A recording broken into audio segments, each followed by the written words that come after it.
Click here for our email.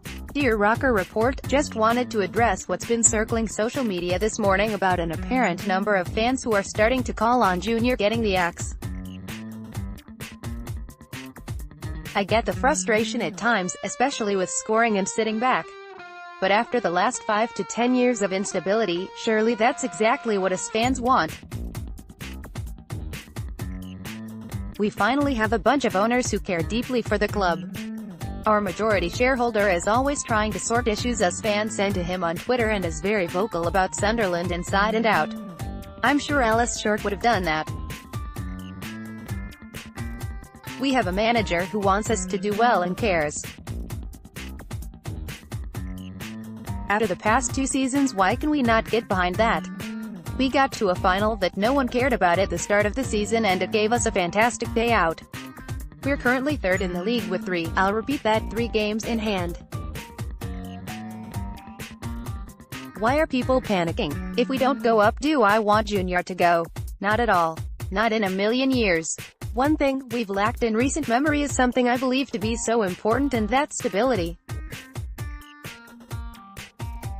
We currently have a chance to build some stability and fans are wanting to throw it all away already? It's a joke in my eyes. It's a new era, an era that I'm 100% behind, and that hasn't changed all season and won't change for the rest of it. Get behind the club. We're in the best position as a club and who's in it that we have been for years. I believe in this team and everyone behind the scenes. So why don't you before we lose it? Thomas Snowden Ebbs note, Gav, I agree. I think the knee-jerking is a bit tiresome if I'm honest. If we get a bad result tonight at Accrington, then people will rightly complain, but as of writing this letter our league form has been great and, as you rightly say, we are in a great position to actually win the games in hand that we have and gain promotion. I'm certainly not panicking. It's in our hands. Dear Rocker Report, one sentiment I have read on your site that I agree with is that while Sunderland have a large and talented squad, it is not very versatile. Also, I would add in certain positions, we do not possess definite starters nor do we possess even a player that is one of the best in the division. The defense and the attack are highly problematic to me.